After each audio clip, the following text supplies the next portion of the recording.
پاکستان کو اگر خطرہ ہے تو ارباب اقتدار اور ارباب اختیار سے خطرہ ہے۔ ارباب اقتدار، ارباب اختیار کون ہے؟ بتائیے۔ 77 سال کی فہرست اٹھا کے دیکھیے، خواجہ اعظم محمد علی جناح سے شروع کرے آج زرداری اور شہباز شریف تک۔ بتائیے اس لمبی فہرست میں ایک مولوی مجھے بتاؤ جو 24 گھنٹے کے لیے ملک کا وزیر اعظم بن چکا ہو۔ ایک عالمی دین مجھے بتاؤ، دینی مدرسے کا فاضل، جو 24 گھنٹے کے لیے chief of army staff general بنا ہو، مجھے بتائیے۔ ایک مولوی مجھے بتاؤ جو 24 گھنٹے کے لیے chief justice of supreme court یا ہائی کورٹ کا بنا ہو، مجھے بتائیے۔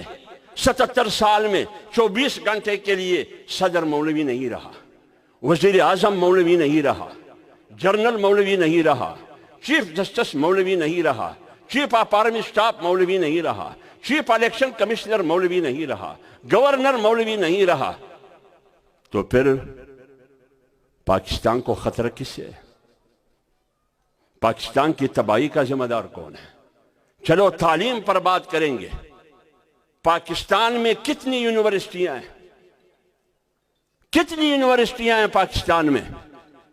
اور دنیا کی سر فہرست 500 یونیورسٹیوں میں، پاکستان کی 100 یونیورسٹیوں میں، دنیا کی 100 یونیورسٹیوں میں، عالمی سطح پر آپ نمبر دیکھیے۔ دنیا کی 10 یونیورسٹی میں پاکستان کا ایک یونیورسٹی بھی نہیں ہے۔ نہ 10 میں، نہ ٹاپ 10 میں پاکستان ہے، نہ ٹاپ 100 میں پاکستان ہے، نہ 500 میں پاکستان ہے۔ آپ کی پڑوس میں 500 یونیورسٹی میں، 100 یونیورسٹی میں، اور ٹاپ 10 میں انڈیا بھی ہے اور اسرائیل بھی ہے۔ پاکستان کہاں کھڑا ہے؟ اب اس تعلیمی نظام کی تباہی و بربادی کا ذمہ دار کون ہے؟ اس تعلیمی نظام کی تباہی و بربادی کا ذمہ دار کون ہے؟ یہ ہے آپ کی تعلیم۔ تربیت کیا ہے آپ کی؟ آپ کا انٹیریئر منسٹر، وفاقی وزیر داخلہ، اسمبلی میں ایک ذمہ دار فورم پر کھڑے ہو کر بحثت وفاقی وزیر داخلہ کیا کہتے ہیں؟ کہتے ہیں کہ پاکستان کی تعلیمی اداروں میں، پاکستان کے عصری اداروں میں، پاکستان کی کالج یونیورسٹی میں 77% اسٹوڈنٹ، 77% طلباء، اس کا تعلق میل سے ہو یا فیمیل سے ہو، وہ طلباء ہو یا طالبات ہو، 77% طلباء اور طالبات منشیات کے عادی بن چکے ہیں۔ آپ تعلیمی ادارے، یہ تعلیمی ادارے ہیں یا منشیات کے آڑے ہیں؟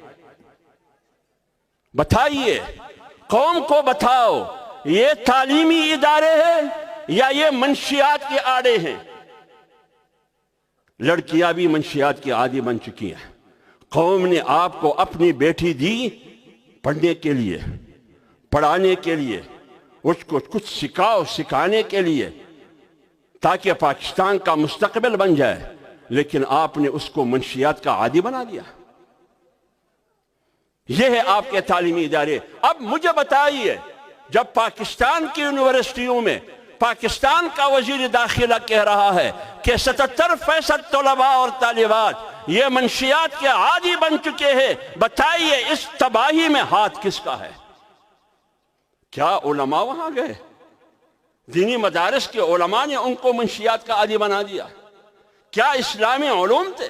اسلامی علوم کی وجہ سے وہ منشیات کے عادی بنے؟ وہی علوم ہے جو آپ کو لارڈ میکالے سے ورثے میں ملے، وہی علوم ہے جو آپ کو انگریز سے ورثے میں ملے ہیں، وہی علوم ہے جو آپ ترقی کا معیار سمجھتے ہیں، وہی علوم ہے جس کو آپ روشن خیالی اور اعتدال پسند کی بنیاد سمجھتے ہیں۔ پھر آپ نے قوم کو منشیات کے عادی تعلیم یافتہ بچے کیوں دیے؟ باورپور یونیورسٹی کو اٹھائیے، تربیت ذرا دیکھیے میرے بھائیو۔ تعلیم سے ہمارا اختلاف نہیں ہے، خدا گواہ ہے، یہ اجتماع گواہ ہے، علماء کی عصری تعلیم سے کوئی اختلاف نہیں ہے۔ کیا میں چاہتا ہوں کہ میرا بچہ انگریزی پڑھے، انگلش پڑھے، انگلش بول سکے؟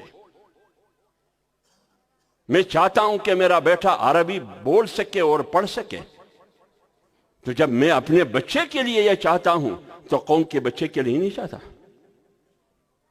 پھر تو میرے لیے مرنا ہی بہتر ہے کہ میں اپنے بچے کے لیے چاہتا ہوں اور قوم کے بچے کے لیے نہیں چاہتا ہوں۔ وہ مولوی ہے نہیں جو اپنے بچے کے لیے عصری علوم چاہتے ہیں اور قوم کے بچے کے لیے نہیں چاہتے، وہ مولوی نہیں ہے، وہ بے ایمان ہے۔ تو جب ہم یہ چاہتے ہیں تو پھر آپ کیا چاہتے ہیں؟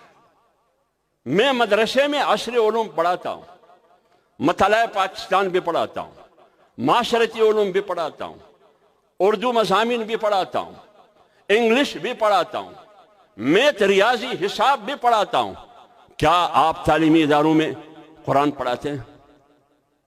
آپ تعلیمی اداروں میں قابل ذکر اسلامیات پڑھاتے ہیں؟ آپ تعلیمی اداروں میں احادیث نبویہ پڑھاتے ہیں؟ نہیں پڑھاتے۔ پھر آپ بتائیے، انتہا پسند آپ ہے یا میں ہوں؟ رجت پسند آپ ہے یا میں ہوں؟ میں تو وسعت نظر ہوں، میں تو وسیع النظر ہوں، میں تو ترقی پسند ہوں۔ میں کہتا ہوں کہ دینی علوم کے ساتھ عصری علوم بھی ہونی چاہیے۔ میں یہ چاہتا ہوں، میں چاہتا ہوں کہ عصری علوم کے ساتھ دینی علوم بھی ہونی چاہیے، لیکن آپ چاہتے ہیں کہ نہیں، دینی علوم سے انتہا پسندی پیدا ہو جاتی ہے، دینی علوم سے شدت پسندی پیدا ہو جاتی ہے، دینی علوم سے دہشت گردی پیدا ہو جاتی ہے۔ پھر سوال یہ ہے، پاکستان توڑنا دہشت گردی ہے یا نہیں ہے؟ آپ لوگ تو میڈیا والے بیٹھے ہیں، بتائیے پاکستان توڑنا دہشت گردی ہے یا نہیں ہے؟ سن 1971 میں پاکستان کو 2 لخت کس نے کیا؟ حمود الرحمن کمیشن رپورٹ کھول کے پڑھیے نا۔ پاکستان کو سن 1971 میں 2 لخت کر کے بنگلہ دیش علیحدہ ملک بنا، سکوت ڈھاکہ کا ذمہ دار کون ہے؟ اس زمانے میں جمعیت علماء اسلام کی قیادت مفتی محمود رحمت اللہ علیہ پارلیمنٹ میں کیا کرتے تھے۔ کیا پاکستان توڑنے کا ذمہ دار مفتی محمود ہے یا ذوالفقار علی بھٹو ہے؟ پاکستان توڑنے میں کردار شیخ مجیب کا ہے یا مفتی محمود کا ہے؟ پاکستان توڑنے میں کردار جنرل یحییٰ کا ہے یا مفتی محمود کا ہے؟ حمود الرحمن کمیشن میں تو یہ 3 نام ہیں، اور ان تینوں میں سے ایک بھی دارالعلوم خوڑ خٹک کا فاضل نہیں ہے۔ ان تینوں میں سے ایک بھی دارالعلوم کراچی اور مدرسے کا فاضل نہیں ہے۔ تو سب سے بڑی دہشت گردی اس ملک کے ساتھ وہ یہ ہے کہ آپ نے ملک کو توڑ دیا، ملک کو 2 لخت کیا۔ اس کا ذمہ دار کون ہے؟ کیا اس ذمہ دار کی تعین کی گئی؟ تعین کرنے کے بعد اس کو سزا مل گئی؟ آج بھی اس کو وفادار کہا جاتا ہے۔ اس وقت بھی اس کو 21 توپوں کی سلامی دی گئی۔ ایک بنگلہ دیش میں وزیر اعظم بنا، دوسرا پاکستان میں وزیر اعظم بنا، لیکن سڑ کون رہا ہے؟ پاکستانی قوم سڑ رہی ہے 77 سال سے۔ گالیاں کس کو پڑ رہی ہیں؟ علماء کرام کو۔ کون سی گالی؟ انتہا پسندی کی گالی، شدت پسندی کی گالی، دہشت گردی کی گالی، یہ علماء کو دی جاتی ہے۔ اس لیے اگر تجزیہ کرنا ہے تو آئیے، ایک سوال یہ کہ پاکستان پر 77 سال حکمرانی کس نے کی؟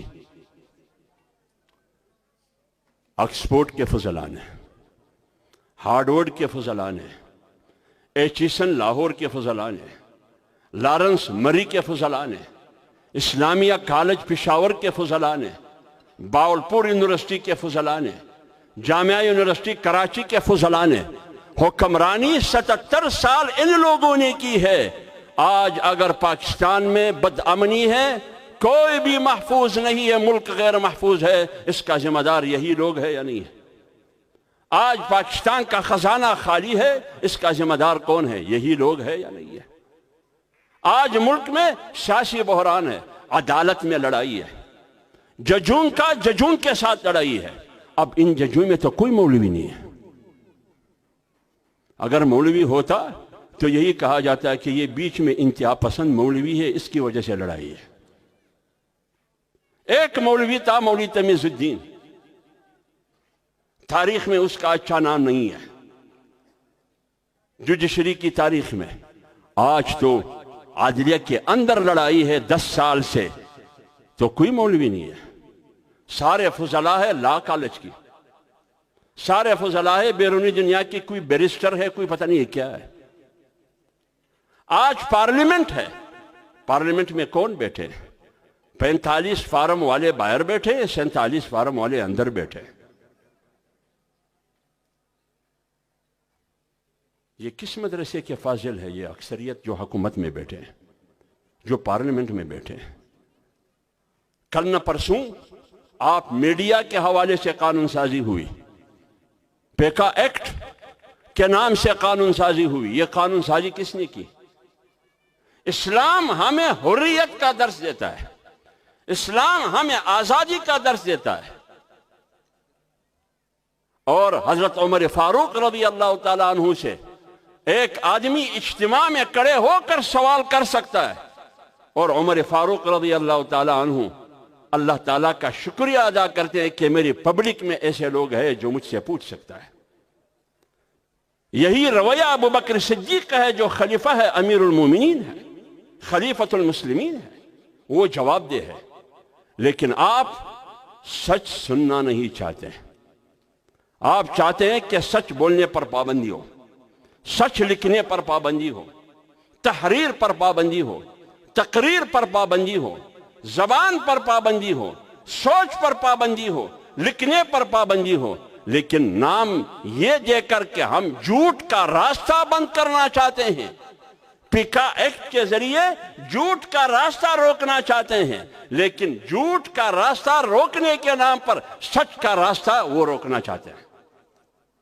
اصل مسئلہ یہ، رات کو بھی ایک وزیر اعظم کے مشیر نے کہا کہ سورہ اسراء میں اللہ نے کہا ہے کہ جھوٹ مت بولو، سورہ فلانا میں کہا ہے کہ جھوٹ مت بولو، سورہ فلانا میں کہا ہے کہ جھوٹ مت بولو. میں نے کہا ایک کک بغیر استاذ کے کک نہیں بن سکتا. ایک کک اس وقت کک بن سکتا ہے جب استاذ کے ساتھ 10 سال رہے، اس کے بعد پھر وہ اپنا دکان کھول کے پھر کک بن سکتا ہے. لیکن آپ یہاں بیٹھ کے گھنٹوں میں مولوی بن گئے. آپ یہاں بیٹھ کے 5 منٹ میں آپ کو سورہ اسراء بھی سمجھ آیا. لیکن یہ فیصلہ کون کرے گا؟ جس ٹریبونل میں پیکا ایکٹ کے تحت جو ٹریبونل آپ بنانا چاہتے ہیں، اس ٹریبونل کے اراکین کون ہوں گے؟ اس ٹریبونل کا چیئرمین کون ہوگا؟ جس ٹریبونل کی اراکین اور چیئرمین کو دعائے قنوت کا ترجمہ نہیں آتا، وہ مجھے سورہ اسراء کا حوالہ دیتا ہے، وہ مجھے سورہ منافقون کا حوالہ دیتا ہے. کیا میں لا میں بول سکتا ہوں؟ کیا ہارٹ کا ڈاکٹر ہے، نیرو کا ڈاکٹر ہے، گائنیکالوجسٹ ہے، کیا میں بعثت حافظ حمداللہ بول سکتا ہوں کہ ہارٹ کی بیماری کی علامات کیا ہے، گائنیکالوجسٹ کی اصل بیماری کیا ہے؟ جب میں کسی بھی شعبے میں نہیں بول سکتا اور میرا حق بھی نہیں ہے، تو پھر آپ کو یہ حق کس نے دیا ہے کہ آپ کو دعائے قنوت اور نماز کا ترجمہ پڑھنا نہیں آتا اور تم سورہ اسراء کا حوالہ دیتے ہیں، سورۃ المنافقون کا حوالہ دیتے ہیں، پٹھے خان بن کے بیٹھے، امام شاہ ولی اللہ بن کے بیٹھے. اس لیے اس ملک میں جو نظام مسلط ہے، جو کرپٹ سسٹم مسلط ہے، اگر اس نظام کا راستہ روکنا چاہتے ہیں، علماء کی بھی ذمہ داری ہے اور قوم کی، ہر شہری کی بھی ذمہ داری ہے پاکستان کی، کہ وہ اس کرپٹ سسٹم کا مقابلہ کرے. اور اس کرپٹ سسٹم کا مقابلہ ہم کر سکتے ہیں علم کی طاقت اور علم کی قوت کے ساتھ. اور علم وہ ہتھیار ہے، علم وہ ہتھیار ہے جب آپ کے پاس دینی علوم بھی ہو، آپ کے پاس فنی اور عصری علوم بھی ہو، تو پھر آپ علم کے میدان میں وہ ہتھیار بن جائیں گے کہ آپ میں ایٹم بم سے بھی زیادہ طاقت ہے. اس لیے دینی اداروں کو ماڈل بنا لیں. جس طرح جامعہ دارالعلوم سوات ہے، اور بھی اس میں آپ اصلاح کر سکتے ہیں. جب آپ جتنا اس کی نصاب میں اصلاح لائیں گے، اتنا ہی قوم کو آپ اچھا نوجوان، اچھا مستقبل دے سکتے ہیں۔ حضرت عمر فاروق رضی اللہ تعالی عنہ نے سفراء بھیجے کسریٰ ایران کے پاس۔ اس وقت سپر پاور کسریٰ ایران تھا، ریاست مدینہ کے حکمران عمر فاروق تھے، اور کسریٰ ایران دنیا میں، دنیا کی چارجواری میں اور جغرافیہ میں ریاست مدینہ کا حزب اختلاف اور اپوزیشن تھا۔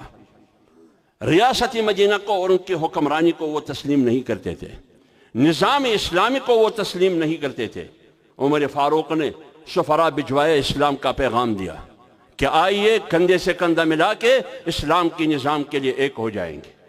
جب سفیر گیا کسریٰ ایران کے پاس، کسریٰ ایران نے سوال کیا سفیر سے کہ پہلے یہ بتاؤ عمر کیسا آدمی ہے، عمر کی تعارف کراؤ، شناخت کراؤ۔ تو عمر نے جو سفیر بھجوایا تھا، اس سفیر نے 2 لفظوں میں عمر کی تعارف کرائی کہ عمر لا یخدع ولا یخدع۔ عمر کی شان یہ ہے کہ وہ کسی کو دھوکہ نہیں دیتا، نہ کوئی اس کو دھوکہ دے سکتا ہے۔ یہ ہے عمر کی شان، عمر کسی کو دھوکہ نہیں دیتا۔ آج جتنے بھی حکمران بیٹھے، کلرک سے لے کر چوکیدار اور نائب قاصد سے لے کر وزیر اعظم اور صدر تک، سارے دھوکہ باز اور فراڈیا بیٹھے ہیں۔ انہوں نے کہا کہ عمر نہ دھوکہ دیتا ہے نہ دھوکہ کھا سکتا ہے۔ تو کسریٰ ایران نے کیا کہا، ذرا جواب سنیے۔ کسریٰ ایران اس زمانے کا سپر پاور ہے، مدینہ کی ریاست کے خلاف ہے۔ کسریٰ ایران نے کہا کہ جب وہ کسی کو دھوکہ نہیں دیتا عمر، اس کا مطلب یہ ہے کہ اس کے پاس ایک عظیم علم ہے۔ اس کا معنی یہ ہوا کہ عالم دھوکہ نہیں دیتا، کیونکہ دھوکہ دینے والا ہمیشہ جھوٹا ہوتا ہے اور عالم جھوٹ نہیں بولتا۔ اور دوسری بات، جب آپ نے کہا کہ عمر دھوکہ بھی نہیں کہہ سکتا، اس کا مطلب یہ ہے کہ عقل بھی ہے۔ اور تیسری بات یہ کہ جس شخصیت میں علم کی دولت ہو اور عقل کی طاقت ہو، وہ پوری دنیا پر حکمرانی کرے گا۔ اور عمر فاروق رضی اللہ تعالی عنہ نے 22 لاکھ مربع میل پر ریاست مدینہ قائم کی، افغانستان تک، چین کے دیوار تک 22 لاکھ مربع۔ لیکن معیار کیا تھا؟ طلباء، معیار کیا تھا؟ علم۔